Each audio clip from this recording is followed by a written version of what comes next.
स्वागत है आपका फाइट अगेंस्ट करप्शन में। और जिस प्रकार मैंने आपको दिखाया कि यहाँ पर जो मूल निवास भू कानून की रैली है, यहाँ पर अन्य दल भी आए हैं, कांग्रेस आई है, यूकेडी आई है, हिंदू समाज पार्टी आई है, हम भी आए हैं साथ में।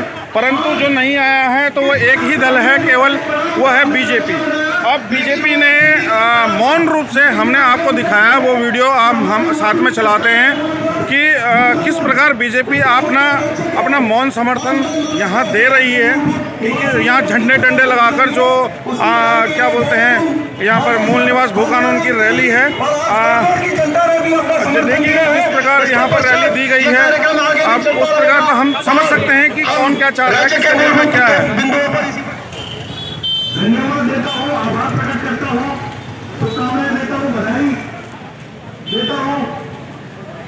देखिए दोस्तों, किस प्रकार ये मूल निवास भू कानून की जो लड़ाई थी, ये उत्तराखंड के इतिहास में एक जन आंदोलन, जन आक्रोश रैली के रूप में देखा जाएगा। परंतु यहाँ पर मैं आपको जो दिखा रहा हूँ वो है बीजेपी के झंडे और डंडे। ये किस प्रकार ना आकर अपने झंडे लगाकर यहाँ पर आपको एक मौन समर्थन दे रहे हैं कि हाँ आप ठीक कर रहे हो, ये कर रहे हैं। ये देखिए आप बीजेपी पार्टी का झंडा ना आकर मौन रूप से यहाँ पर समर्थन दिया जा रहा है। ये बताया जा रहा है कि हाँ हम आपके साथ हैं, परंतु हम आएंगे नहीं। सम्मानित पदाधिकारी और यहाँ पर बड़ी संख्या में मौजूद हमारे भाई बहनों और साथियों, चलिए चलिए आगे चलिए। उत्तराखंड मांगे मूल निवास, उत्तराखंड मांगे भू कानून। अब आप मेरे साथ साथ ये जल्दी जाएंगे। अरे लोग आकर बेसरगी वाले लूटते रहे।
पानी है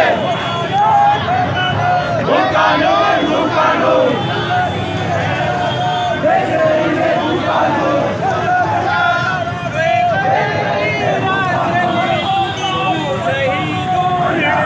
कितना बड़ा बवाल कर रखा है।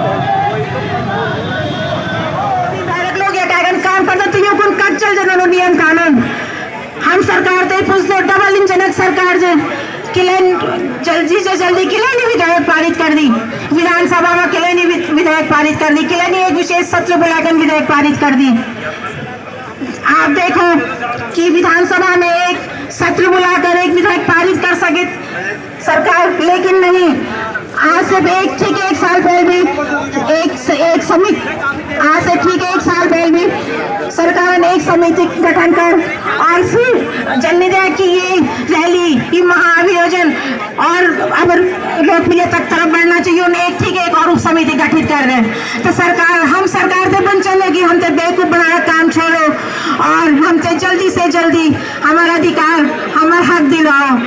यही बातों में परवानी थे विराम दिन। धन्यवाद। जय हिंद, जय भारत, जय उत्तराखंड। तरफ से कार्यक्रम चलता रहेगा, सभा का भी संबोधन होगा। मैं अनुरोध करूंगा सैनिक जी से कि वो मंच पर रहें। पढ़ तो लो, पढ़ लो भाई। महोदय सादर अभिवादन। मैं बस एक लाइन पढ़ लूँ। निवेदन है कि उत्तराखंड के लोग विशेषकर युवा पिछले लंबे समय से राज्य में अपने संवैधानिक अधिकार के लिए आंदोलनरत हैं। हम चाहते हैं कि आप मूल निवास 1950 और सशक्त भू कानून के लिए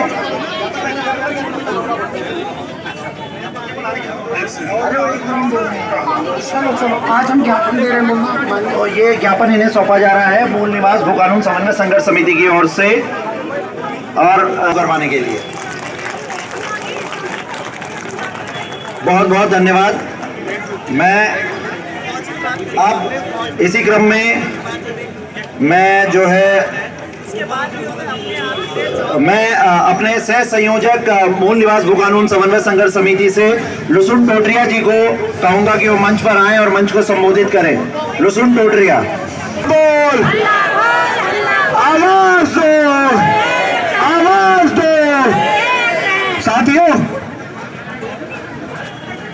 इस उत्तराखंड राज्य में बड़े संघर्षों के बाद हमें इस राज्य की प्राप्ति हुई थी, परंतु इस राज्य का दुर्भाग्य देखिए कि जिन राज्य के सपनों के लिए 42 लोग शहीद हुए थे, आज 24 वर्ष बाद भी इस राज्य में उन्हीं मांगों के लिए हमें सड़कों पे आना पड़ रहा है। मेरे पिताजी भी राज्य आंदोलनकारी थे, माता भी राज्य आंदोलनकारी थी, पर यह दुर्भाग्य है कि मुझे भी अपने इस राज्य के लिए उन्हीं मांगों के लिए आंदोलन करना पड़ा है, सड़कों में आना पड़ता है। हम उत्तराखंड की सरकार से मूल निवास मांगते हैं, भू कानून मांगते हैं, अपने पहाड़ों के अधिकार मांगते हैं, जल जंगल जमीनों पे अपने अधिकार मांगते हैं, परंतु इस राज्य की सरकार हमें भर्ती घोटाले देती है, हमारी जमीनों में बाहरी माफियाओं के कब्जा देती है। परंतु हमें याद करना पड़ेगा अपने पूर्वजों को, आज हमें याद करना पड़ेगा चंद्र सिंह गढ़वाली जी को, हमें याद करना पड़ेगा अमर शहीद श्री तेज सुमन को, हमें याद करना पड़ेगा टीलू रोटेली को, हमें याद करना पड़ेगा उन महान वीरों को जिन्होंने इस राज्य के लिए, इस हिमालय के लिए बड़ा देहरादून के ये शहर भी नहीं सुन पा रहा होगा। थोड़ी और आवाज बोलिए, बोल पहाड़ी अल्लाह बोल, बोल पहाड़ी अल्लाह बोल। दोस्तों, ये जो आप जानते हैं कि ये जो रैली है, मूल निवास रैली है, ये क्यों हुई है, ये सब आप जानते हैं और मुझे ये बताने की जरूरत नहीं है। लोग एकजुट नहीं हुए। अगर हम लोग एकजुट नहीं हुए तो ये आप देख रहे होंगे कि लायंस टाउन के इर्द गिर्द ये जितने भी रिजॉर्ट बने हैं, ये किसके रिजॉर्ट है? ये सारे जो रिजॉर्ट है दोस्तों, ये सारे रिजॉर्ट बाहरियों के भी हैं। हमें ये करना पड़ेगा क्योंकि हमारी बहन अंकिता भंडारी अगर हमें छोड़कर गई थी तो वो क्यों गई थी? क्योंकि वो बाहरी का रिजॉर्ट था। ऐसे ही कोटद्वार के इर्द गिर्द भी ये सारे रिजॉर्ट अब बन रहे हैं, हमें इन पर भी देखना चाहिए दोस्तों। इसके अलावा मैं आप सबको एक और चीज कहना चाहूंगा कि देखें, उत्तराखंड अगर चाहता है, उत्तराखंड अगर एकजुट होना चाहता है तो आपको सबको एकजुट होना पड़ेगा। और कोटद्वार वासी को, हमारे भाबर की जो जमीन है वो भी कल बिक सकती है, उनको